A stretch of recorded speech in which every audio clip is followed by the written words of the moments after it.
հետ բարբերական բնույթ են կրում եւ այսօր մեր հերթական հանդիպումն է։ Կանադառնանք ընթացիկ խնդիրներին եւ ավելի ընդգրկուն հարցերի, որոնք վստահաբար հուզում են մեզ։ Բոլորիս է հայտնի, որ օրվա իշխանությունների վարած քաղաքականության արդյունքում մենք ունեցանք Արցախի կորուստ, արցախցիների էթնիկ զտում եւ Հայաստանում հայտնված շուրջ 120,000 արցախցի տեղահանվածներ։ Մայր Հայաստան շարժումը եւ ԱՌՄ կոնսուլ փաստաբանական գրասենյակը համատեղ ծրագիր են իրականացնել արցախահայությանն անվճար իրավաբանական խորհրդատվություն մատուցելու նպատակով։ Հարկային հայտնի փոփոխություններից հետո այդ գործընթացը մի փոքր ձևափոխվեց, սակայն մենք հնարավորության սահմաններում շարունակում ենք աշխատանքները։ Ես կխնդրեի, որպեսզի ԱՌՄ կոնսուլի տնօրեն Վլադիմիր Պողոսյանը ներկայացնի այն աշխատանքները, որոնք կատարվել են եւ ինչ է սպասվում հետագայում։ Խնդրեմ, պարոն Պողոսյան։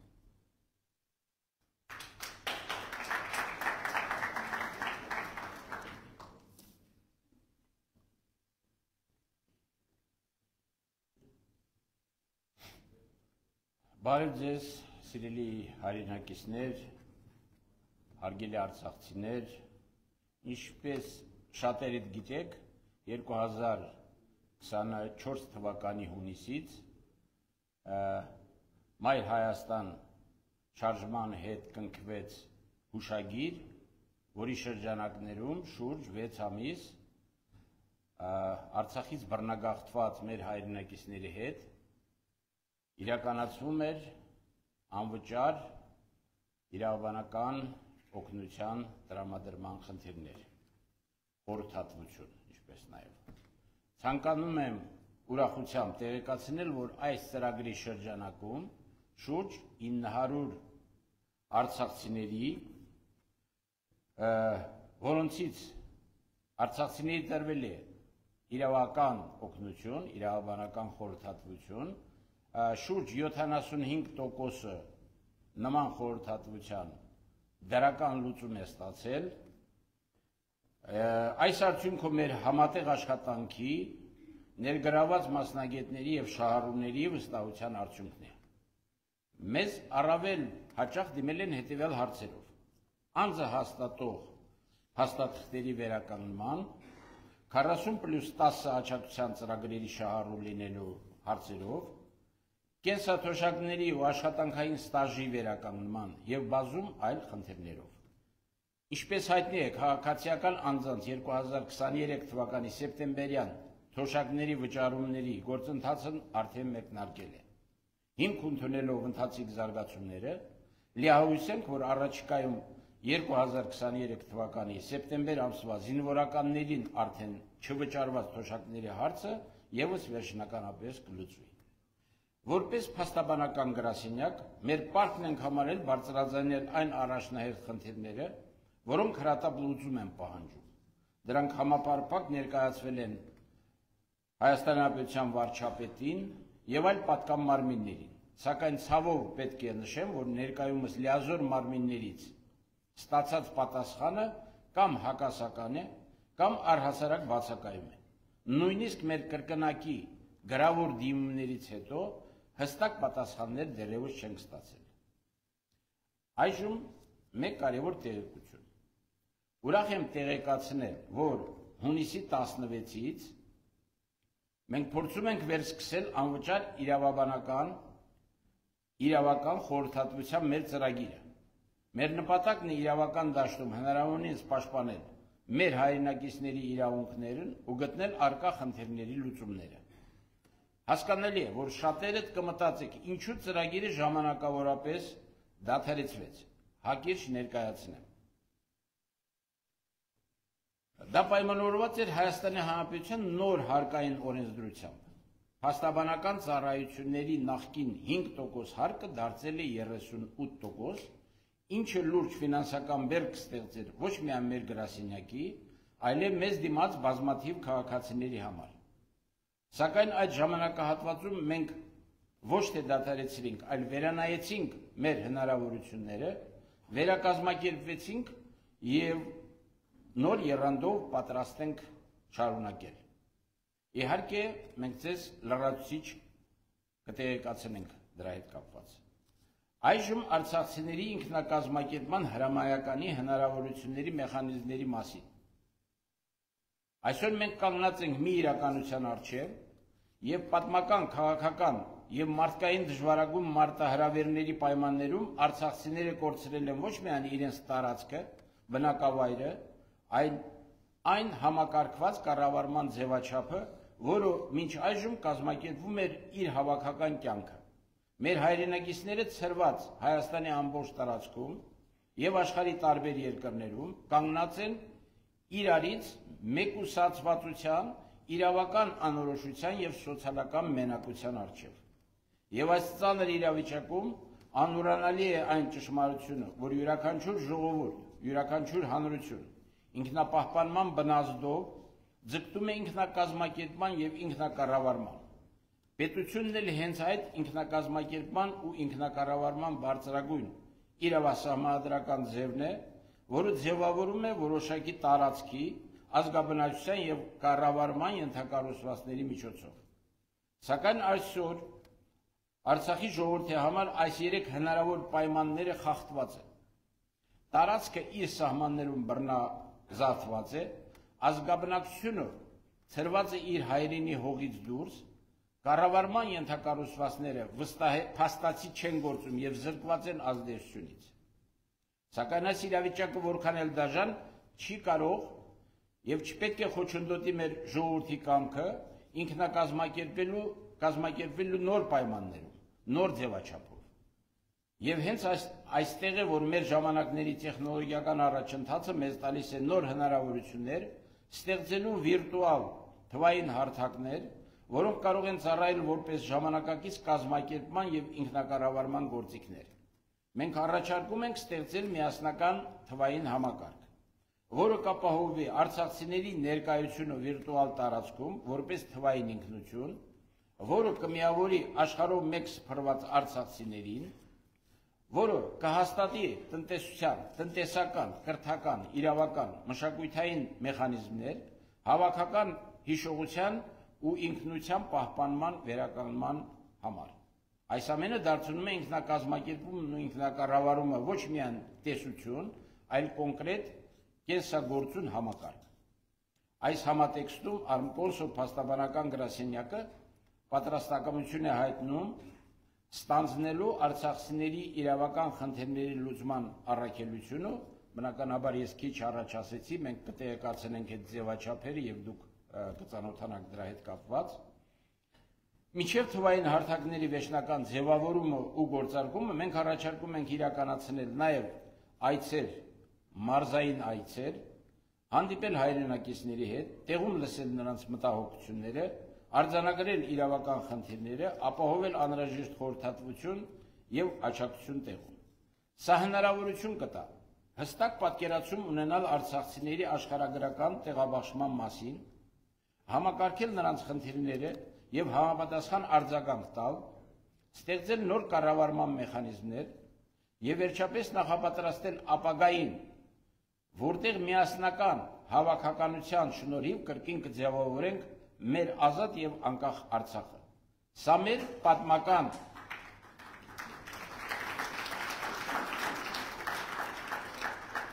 Սա մեր պատմական պատասխանատվությունն է, սա մեր միասնական ապագայի կոչն է, սա հրաժեշտ չէ մեր երկրին, այլ վստահ քայլ դեպի նոր սկիզբ։ Վստահ եմ միասնական ջանքերով հնարավոր է հաղթահարել բոլոր դժվարությունները, մենք եղել եւ շարունակելու ենք լինել արցախցիների կողքին իրավական եւ բարոյական լիակատար աջակցությամբ։ Ավարտելով խոսքս, թույլ տվեք իմ շնորհակալությունը հայտնել ձեր բոլորի անունից Մայր Հայաստան ժողովրդական շարժման առաջնորդ Անդրանիկ Թևանյանին, շարունակական համագործակցության, ինչպես նաև մարդկային, մասնագիտական ռեսուրսներով մեզ աջակցության համար։ Նրա վստահությունը մեր գործին տալիս է նոր շունչ եւ հաստատակամություն։ Շնորհակալություն ուշադրության համար։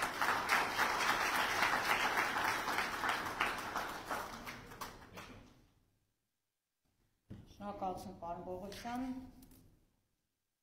Արցախի եւ Հայաստանի անվտանգային խնդիրները մշտապես եղել են Մայր Հայաստան շարժման ուշադրության կենտրոնում։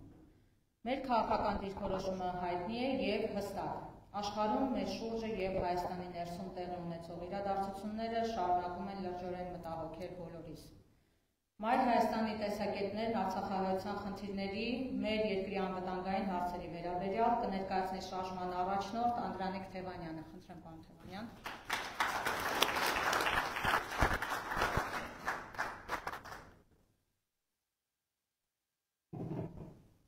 Շնորհակալություն, ողջունում եմ բոլորիդ, մեր հանդիպումները պարբերական բնույթ են կրում և սա այդ շարքի մեջ է։ Ես կուզենայի, որ մենք հետագայում առանձին վերցրած չխոսենք արցախցիների խնդիրների մասին, այլ ընդհանրապես սա բոլորիս խնդիրն է, և կուզենայի, որ արցախցիներն էլ իրենց խնդիրները չտարանջատեն ընդհանուր Հայաստանյանից, որովհետև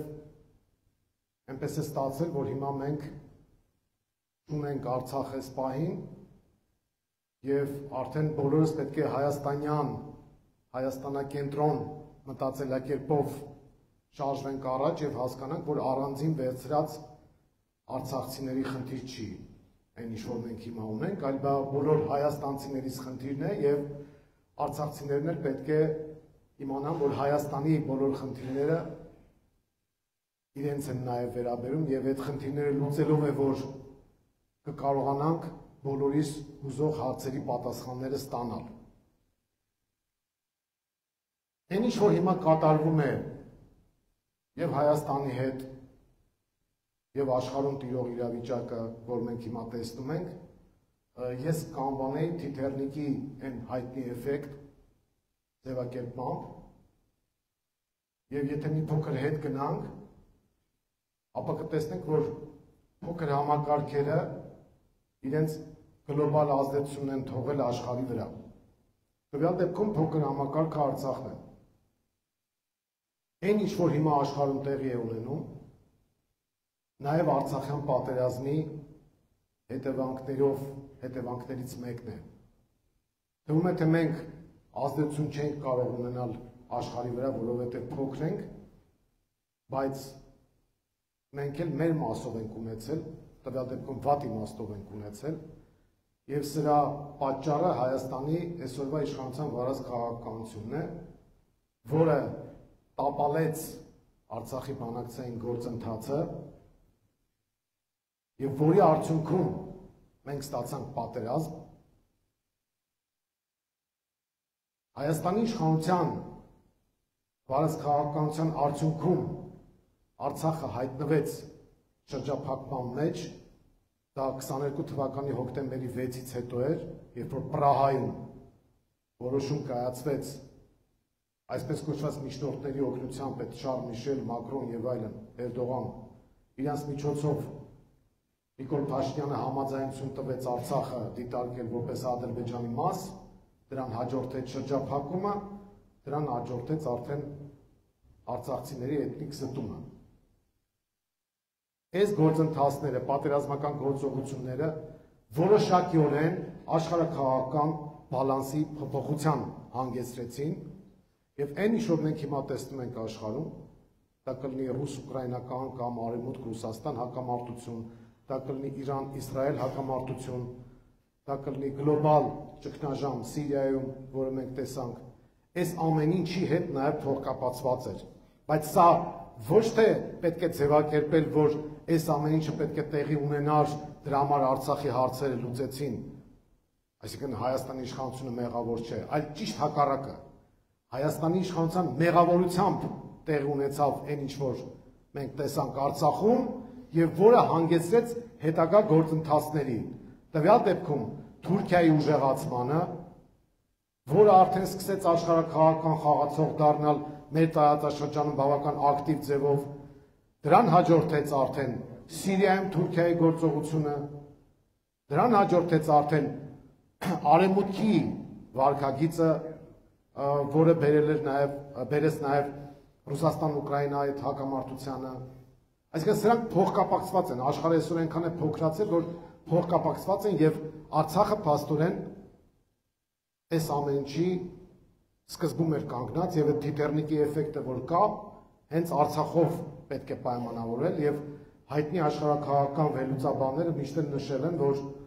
այս տարածաշրջանը նաեւ կարելի ասել քաղաքական առումով աշխարհի կենտրոնն է եւ ով տիրում է Արցախին նաեւ թելադրում է քաղաքականությունը Հարավային Կովկասում եւ ընդհանրապես նաեւ արդեն ամբողջ աշխարհում։ Սա ոչ թե գլուխ գովալու համար է ասում, սա ոչ թե ինչ-որ մեզ մեծարելու համար է ասում, այլ դա այդպես էլ կա։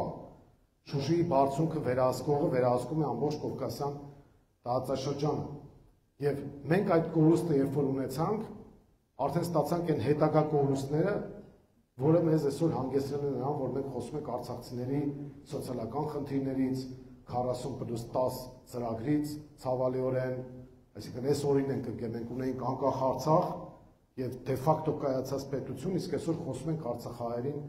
50,000 դրամ օգնություն տալու մասին, նրանց բնակարանային խնդիրների մասին եւ դա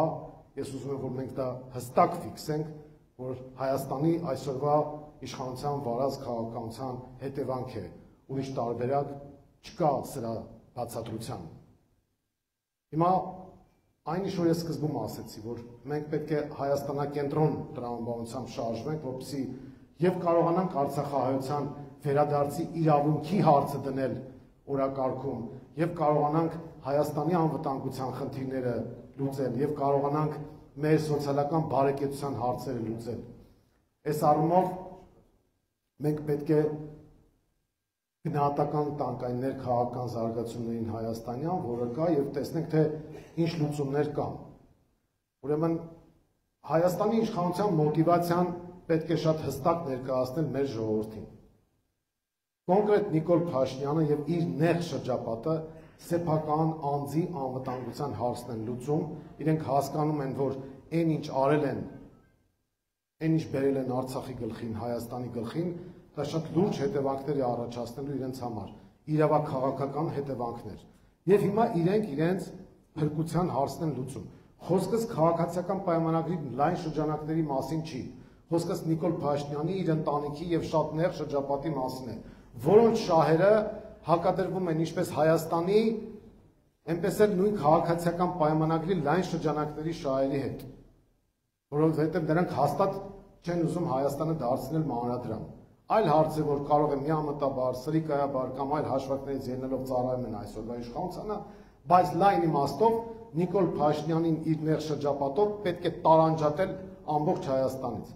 Հիմա շատերը կարող են հետաքրքրվել, որն է Նիկոլ Փաշինյանի գործունեության շարժառիթը եւ ինչ պետք է անել, որպեսզի այս իրավիճակից մենք դուրս գանք։ Նույն արցախահայության խնդիրների հետ կապված, նույն Հայաստանի անվտանգության հետ կապված։ Մարդիկ զարմանում են, թե լավ, ինչու հանկարծ ու ինքը հարձակվեց վեհափառի եւ հայ առաքելական եկեղեցու դեմ։ Ինչու է հայոախոսական ձևակերպումներ օգտագործում իր ընդդիմախոսների դեմ, ինչու է նյարդային շարժումներ անում, ինչու է հավաքներ անցկացնում տարբեր շրջանակների հետ շատ արհեստական թեմաներով։ Այս բոլորի հիմքում իրենց անձնական փրկությունն է, իսկ այդ անձնական փրկությունը իրենք տեսնում են Ալիևի եւ Էրդողանի բարեհաճության մեջ, այսինքն իրենք կարծում են, որ միայն թուրքական եւ ադրբեջանական օրակարգը սպասարկելով է հնարավոր ապահովել սեփական անձի անվտանգությունը։ Իսկ որպեսզի անձի անվտանգությունը ապահովի, պետք է իշխանության վերարտադրում տեղի ունենա։ Հիմա իշխանության վերարտադրումը ո՞նց անեն իրենք։ 21 թվականին հիշում եք, մուրճը ձեռքին շարժում էր, ասում էր ես դասակարգային թշնամին եմ նախկին իշխանությունների, նրանց ձեռքից ունեցվածքը խլելու եմ, բաժանելու եմ աղքատներին եւ մենք դառնալու ենք բարեկեցիկ կյանքով ապրող ժողովուրդ եւ երկրորդ բանը որ խոստանում էր, ասում էր Արցախի ինքնորոշման իրավունքն են պաշտպանելու եւ խաղաղություն են բերելու։ Այս երկու ուղղությամբ էլ տապալվել է։ Հիմա բոլորն են տեսնում, որ ոչ թե դասակարգային թշնաման կա, այլ ընդհանրապես դասակարգային սեփականաշնորհում այն ունեցվածքի, որը համարվում էր, որ խլվել է ժողովրդից, դրանք հիմա արդեն հայտնվել են այսօրվա իշխանավորների ձեռքում, ել ավելի գռեհիկ ձևով, այսինքն Թալինի թեման այլևս օրակարգային չէ իրենց պարագայում, մնացել է խաղաղության թեման, որովհետև Արցախի ինքնորոշման իրավունքը ինքը վաճառեց 22 թվականին։ Հիմա այդ խաղաղության փաստաթուղթը, որպեսզի ինքը կարողանա վաճառել հայ ժողովրդի վրա, Ալիևից անհրաժեշտ է թուղթ, որի վրա գրված կլինի խաղաղություն բառը, այսինքն ոչ թե իրական խաղաղություն կբերվի մեր երկիր, այլ թուղթ կբերվի, որը մուրճի փոխարեն արդեն թափահարելով, եթե հասնում ենք մինչև 26 թվականի ընտրություններ խորհրդարանական, ինքը այդ թուղթը թափահարելով փորձելու է ձևակերպել, որ այո, Արցախը ցավոք սրտի հանձնվեց, չնայած ինքն է հանձնել, Արցախահայերը էթնիկ զտման ենթարկվեցին, չնայած իր միջամտությունը կա, բայց ինքը կներկայացնի, որ ցավոք անկախ իր կամքից իբր այդ ամենը տեղի ունեցավ, բայց հիմա ահա ինքը Հայաստանի համար խաղաղություն է բերում եւ այդ խաղաղության համար պետք է ինքը քվես ստանա։ Ադրբեջանը հասկանալով, որ այս իշխանությունը չի կարող այդպես երկար գոյատևել, իրենից նորանոր պահանջներ է առաջ նոր պահանջներ է դնում այս իշխանության առաջ եւ այդ պահանջները ամբողջական փաթեթով, որ այս իշխանությունը չի ներկայացնում, բայց կուլիսային համաձայնություն տվել է, հետեւյալն է. առաջինը փոխել Հայաստանի սահմանադրությունը, երկրորդ հրաժարվել Հայաստանի անկախության հռչակագրից, դրանով իսկ ամբողջությամբ փակելով Արցախի էջը, երրորդ լուծարել ԵԱՀԿ Մինսկի խմբի նախագահությունը, որպեսզի միջազգային հարթակում ֆունդամենտալ փակի Արցախի հարցը, ընդհանրապես Արցախահայության վերադարձի հարցը, չորրորդ այսպես կոչված ադրբեջանցի փախստականների վերադարձ Հայաստան, հինգերորդ հայ-ռուսական հարաբերությունների խզում եւ ռուսական ռազմաբազայից հեռացում։ Սրանք հրապարակային չեն հնչում, բայց փաստացի այդ պահանջը կա եւ պատահական չի, որ Նիկոլ Փաշինյանին կից թուրքական 5-րդ Շարասյան ներկայացուցիչները ռուսական ռազմաբազայի դեմ գործողություններ են պլանավորում եւ իրականացնում։ 6-րդ հայկական հանքարդյունաբերության ոչնչացում, այսպես կոչված բնապահպանման խնդիրների հռչակման ներքո, այսինքն Հայաստանի տնտեսությանն են հարվածում։ Եվ այս ամենը եթե մենք հանրագումարում ենք, չհաշված Զանգեզուրի միջանցքի պահանջ եւ այլն, եթե մենք հանրագումարում ենք սա, փաստացի Ադրբեջանը Թուրքիայի հետ միասին պահանջում է Հայաստանի Հանրապետության լուծարում։ Նիկոլ Փաշինյանը համաձայնում է այդ ծրագրի հետ, բայց ասում է թույլ տվեք ինձ դա իրականացնել փուլային տարբերակով։ Այդ փուլային տարբերակի ընթացքում Ադրբեջանը ասում է ինձ պահանջներ մի ներկայացու, թե ես ինչը երբ պահանջեմ, այլ դու ապացուցիր, որ մեր այս բոլոր կետերը իրականացնելու ես։ Եվ իրենք հայտարարություններ են անում։ Օրինակ ասում են փախստականները պետք է վերադառնան։ Նիկոլ Փաշինյանը ծպտուն չի հանում, բայց Ալեն Սիմոնյանի շուրթերով ասում է ինչ խնդիր կա, որ ադրբեջանցիները կարող են վերադառնալ Հայաստան, առևտուր անենք եւ այլն եւ այլն։ Այսինքն ասում է տես ես քեզ մեսիջ տվեցի։ Հիմա վեհապարի հետ կապված հարցը։ Խնդիրն այն չէ, որ իրենք հարձակվել են վեհապարի դեմ։ Մենք ոչ թե վեհապարին կամ ոչ միայն վեհապարին, ոչ միայն հայ առաքելական եկեղեցուն, այլ մեր պետությունը պետք է պաշտպանենք Նիկոլ Փաշինյանի հարձակումից, որովհետև այդ անձնական խնդիրը, որ ինքը արծարծում է, իբր բացարձակապես կապ չունի ընթացիկ գործընթացի հետ, որովհետև նպատակը հետևյալն է. վեհապարը Շվեյցարիայում ժողով էր կազմակերպել եւ միջազգային հանրությանը միջազգային հարթակում ներկայացրեց Արցախահայության խնդիրները, Արցախում տեղի ունեցող ադրբեջանական վայրագությունները, մեր պատմամշակութային եւ կրոնական ժառանգության հետ կապված հարցերը եւ դատապարտեց նաեւ Բաքվի բանտերում պահվող մեր քաղաքացիների հետ կապված խնդիրը, որից հետո Ադրբեջանի հոգեվոր առաջնորդ Փաշազադեն հարձակվեց եկեղեցու, մեր եկեղեցու եւ վեհապարի վրա։ Նիկոլ Փաշինյանը ըստ էության երկրորդել Փաշազադին եւ դա նա անում է այն նույն ծրագրի շրջանակներում, որի մասին ես խոսեցի։ Ադրբեջանը ասում է դու ապացուցիր, որ մեր այդ բոլոր կետերը իրականացնելու ես, իսկ այդ ապացույցներից մեկն այն է, որ դու պետք է կազմաքանդես հայ առաքելական եկեղեցին, որովհետեւ եկեղեցին այն ինստիտուտներից մեկն է ազգային, որ կարող է դիմադրել այդ ծրագրին։ Եվ Նիկոլ Փաշինյանը Փաշազադեի ու Ալիևի հրահանգով հարձակվել է վեհապարի դեմ, բայց դա հարձակում է ոչ այնքան վեհապարի, որքան Հայաստանի Հանրապետության դեմ։ Սա մենք պետք է շատ հստակ պատկերացնենք եւ հասկանանք, որպեսզի նաեւ ճիշտ գնահատենք մեր գործողությունները, մեր քայլերը։ Մենք ինչու ենք նաեւ աջակցում Արցախահայության իրավական հարցերում եւ այլ հարցերում, որպեսզի արցախահայերը այստեղ իրենց պաշտպանված զգան, կարողանան ինտեգրվել հայաստանյան կյանքին, այդ թվում ու առաջին հերթին քաղաքական կյանքին եւ իրենց իրավունքների, այդ թվում պատմական իրավունքների համար պայքարի շրջանակներում կարողանան լիարժեք Հայաստանի քաղաքացու պես իրենց պահել եւ կարողանալ հասնել փոփոխությունների։ Եվ ուրեմն, որպեսզի մենք կարողանանք Արցախահայության վերադարձի իրավունքի հարցը մտցնել միջազգային օրակարգ, որպեսզի կարողանանք ամբողջությամբ արցախցիների ներգրավվածությունը ապահովել հայաստանյան կյանքում, դուք ինքներդ պետք է ակտիվանաք եւ ինչպես քիչ առաջ նշվեց նաեւ միմյանց հետ ցանցային համակարգ ստեղծեք եւ ինտեգրվեք հայաստանյան կյանքում։ Միմյանց ճանաչելով, միմյանց հետ շփվելով եւ չտարանջատելով ձեր խնդիրները ընդհանուր հայաստանյան խնդիրներից։ Դուք արդեն որպես հայաստանցի պետք է մտածեք, որպեսզի կարողանաք Արցախի հանրապետություն վերադառնալու ձեր իրավունքի հարցը դնել միջազգային օրակարգում։ Սա շատ կարևոր հանգամանք է, որ պետք է դուք իմանաք, դա կլինի քաղաքացիության միջոցով, դա կլինի ակտիվորեն քաղաքական կյանքին ներգրավելու միջոցով,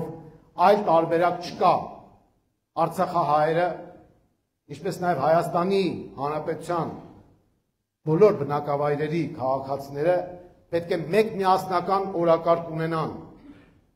Այս պահին դա մեր անվտանգության խնդրի ապահովումն է եւ մեր քաղաքացիների իրավունքների պաշտպանությունը, կլինի դա վերադարձի իրավունքի, սոցիալական խնդիրների թե այլնի մասին արդեն իրավիճակը ցույց կտա։ Այն ինչ որ հիմա մեր շուրջ կատարվում է Իրանի, Իսրայելի հետ կապված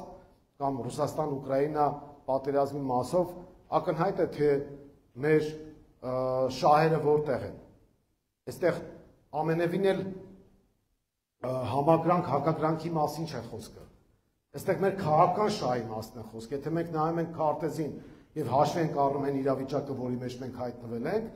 ապա ակնհայտ է, որ Ռուսաստանն ու Իրանը շահագրգռված են, որպեսզի Հայաստանի Հանրապետությունը լինի։ Իրենց շահերից ելնելով։ Թուրքիան ու Ադրբեջանը շահագրգռված չեն, որպեսզի Հայաստանի Հանրապետությունը լինի։ Հետևաբար, այստեղից մեր բնական դաշնակիցներ են դառնում Ռուսաստանը եւ Իրանը։ Եվ Իրան-Իսրայել պատերազմի մեջ մենք առնվազն պետք է շահագրգռված լինենք, որ Իրանը չպարտվի։ Կարելի է սարսափով պատկերացնել, թե ինչ կլինի, եթե Իրանը թուլանա, անմիջապես հարվածի տակ կհայտնվի Զանգեզուրը, Սյունիքը եւ ընդհանրապես ամբողջ Հայաստանի Հանրապետությունը։ Այսինքն բոլոր նրանք, ովքեր հիմա Իրանի դեմ են երկրպագում, նրանք փաստորեն Հայաստանի շահերի դեմ են իրենց համակրանքը հայտնում։ Նույնը Ռուսաստանի հետ կապված։ Եթե Ռուսաստանը պարտվի այդ հակամարտության մեջ, ապա ոչ մի բան չի խանգարելու Թուրքիային, ինչպես նախորդ դարի 20-ականներին ներխուժել Հայաստան հենց կոնկրետ Շիրակի մարզի տարածքով։ Ոչ մի բան, որը նրան չէր խանգարել Սիրիայում ներխուժում իրականացնել, որը նրան չէր խանգարել Իրաքում ներխուժում իրականացնել, նույնն այստեղ կարող է լինել։ Հետևաբար, այսպես կոչված գլոբալ հակառուսական քաղաքականությանը ողջունելը դա նույնն է, որ ողջունեց Թուրքիայի մուտքը Հայաստան։ Այս իշխանությունը չի էլ թաքցնում, որ իր շահերը այդ համակարգերի մեջ են, որովհետև իր կաշվի փրկությունը թեկուզ եւ Հայաստանի Հանրապետության կործանման գնով նրանք տեսնում են թուրք-ադրբեջանական օրակարգի սպասարկման մեջ։ Մեր շահերը ճիշտ հակառակ տիրույթում են։ Դրա համար մենք կարծում ենք, որ Հայաստանի ժողովրդի միասնականության, այդ կարևոր հարցում միասնականության միջոցով պետք է մենք մեր ներքին խնդիրները լուծենք, մեր ներքին առաջադրանքը, տնային աշխատանքը կատարենք եւ փոխենք այս ներքին իրավիճակը քաղաքական, իսկ դա նշանակում է այդ քաղաքական դաշտում այդ գզվրտոցները, այդ մուտիլովկաները, որոնք հրահարվում են կոնկրետ կենտրոններից, պետք է դատապարտվեն եւ մենք պետք է վեր կանգնենք այդ ներքին խժդժություններից եւ կոնկրետ մեկ թիրախ ունենանք։ Դա այսօրվա իշխանությունն է իր վարած քաղաքականությամբ եւ մեր միակ նպատակը այն է, որ պետք է փոխվի այս իշխանությունը, որպեսզի մենք կարողանանք մեր երկրի անվտանգության ու գոյության հարցը լուծել եւ ես համոզված եմ, որ մեր բոլորի ջանքերով մենք հնարավորություն ենք ունենալու եւ կարողանալու ենք այս իրավիճակը փոխել, ձևավորել նոր պետական ազգային իշխանություն։ Շնորհակալություն։